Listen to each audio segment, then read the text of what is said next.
പ്രതിപക്ഷ നേതാവ് V D Satheesan വിദേശയാത്രയിലാണ്. പിന്നെ ആവാലോ, ഈ അടുത്ത കാലത്ത് മുഖ്യമന്ത്രി പിണറായി വിജയൻ തെരഞ്ഞെടുപ്പിന് ശേഷം കുടുംബസമേതം വിദേശയാത്രയ്ക്ക് പോയപ്പോൾ വലിയ വിവാദമായിരുന്നു. ആരെയും അറിയിച്ചില്ലത്രേ. സ്വകാര്യ യാത്രയ്ക്ക് അദ്ദേഹം മിണ്ടാതെ പോയത്രേ. പക്ഷേ പ്രതിപക്ഷ നേതാവ് എന്നുള്ള നിലയ്ക്ക് സതീശൻ മിണ്ടാതെ പോയാൽ അത് പ്രശ്നമുള്ള കേസല്ല. അന്ന് മുഖ്യമന്ത്രി പിണറായി വിജയൻ കുടുംബസമേതം തെരഞ്ഞെടുപ്പിന് ശേഷം സ്വകാര്യ ആവശ്യത്തിന് വിദേശയാത്രയ്ക്ക് പോയപ്പോൾ സതീശൻ മാപ്ര കോലുകൾക്ക് മുമ്പിൽ അടിച്ചൊരു വാചകമുണ്ട്. പക്ഷെ സർക്കാർ ചെലവിൽ പോകുമ്പോൾ അതിന് കൃത്യമായ പ്രോഗ്രസ് റിപ്പോർട്ട് ഉണ്ടാകണം. എന്തിനാണ് പോയത്, ഏത് കാര്യത്തിലാണ് പോയത്, എന്തിനു വേണ്ടിയാണ് പോയതെന്നുള്ളതാണ്. പിന്നെ എല്ലാവരും കുടുംബസമേതം പോകുമ്പോൾ പൊതുസമൂഹം ഇതെല്ലാം നോക്കി നിൽക്കുകയാണ്. പൊതുവേ രാഷ്ട്രീയക്കാരെക്കുറിച്ചും ഭരണ നേതൃത്വത്തെക്കുറിച്ചൊക്കെ ആളുകൾക്ക് ആക്ഷേപമുള്ളൊരു കാലമാണ്. അപ്പോൾ ഇത്തരം യാത്രകളിൽ സുതാര്യത ഉണ്ടാകണം. സുതാര്യമായിരിക്കണം അത്രേ. എന്തിനു പോയി, എവിടെ പോയി, ആരെ കാണാൻ പോയി, പ്രതിപക്ഷ നേതാവിന് ഇതൊന്നും ഒരു പ്രശ്നമല്ലേ? അല്ലെങ്കിൽ കേരളത്തിലെ മാധ്യമങ്ങൾക്ക് പ്രതിപക്ഷ നേതാവ് അഴിച്ചുവിട്ട കാളയെപ്പോലെ എവിടെ പോയാലും അതൊരു പ്രശ്നമല്ല. അതാവാം. കാര്യം മേനോനല്ലേ, ജാതിയിൽ കൂടിയവർക്ക് ഇതൊക്കെ പറഞ്ഞിട്ടുള്ളതാണ്. അതവരുടെ അന്തസ്സിനും ആഭിജാത്യത്തിനും ചേർന്ന പരിപാടിയാണ്. സർക്കാർ പണം ചെലവാക്കിയിട്ട് എങ്ങോട്ട് വേണോ ധൂർത്തടിച്ച് പോകാം. പുതിയ കാർ എടുത്താൽ വാർത്തയല്ല, ആഡംബര ജീവിതം നയിച്ചാൽ വാർത്തയല്ല, വിദേശയാത്ര നടത്തിയാൽ വാർത്തയല്ല. സതീശൻ വിദേശയാത്രയ്ക്ക് എവിടെയാണ് പോയതെന്ന് വാർത്തയുണ്ടോ എന്ന് പരിശോധിച്ചിട്ട് ഒരിടത്തും കാണാൻ കഴിഞ്ഞില്ല. പക്ഷേ അപ്രതീക്ഷിതമായി കിട്ടിയ ഒരു കാർഡാണ്. കരുത്തനായ പ്രതിപക്ഷ നേതാവിന് ഷാർജ ഇൻ്റർനാഷണൽ എയർപോർട്ടിൽ സ്വാഗതം. ദേ കണ്ടേ ഈ ഒരു കാർഡ്. ഇൻകാസിൻ്റെ പേരിൽ സെപ്റ്റംബർ 9 അദ്ദേഹം ഷാർജയിലെത്തിയതായിട്ടാണ് ഈ ഒരു കാർഡിൽ നിന്ന് ബോധ്യപ്പെടുന്നത്.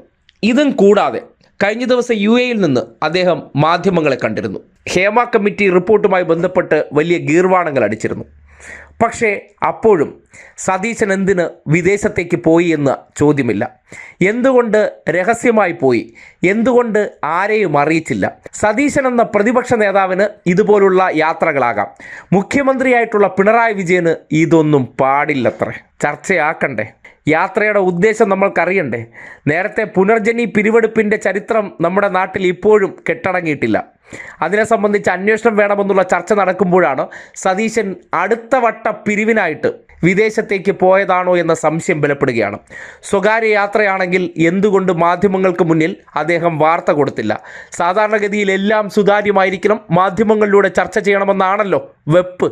ആ വെപ്പ് ഇവിടെ ലംഘിച്ചിട്ടും എന്തുകൊണ്ട് ചർച്ചയാകുന്നില്ല? ഈ വിഷയമൊക്കെ പൊതുജനം കാണേണ്ടതുണ്ട്.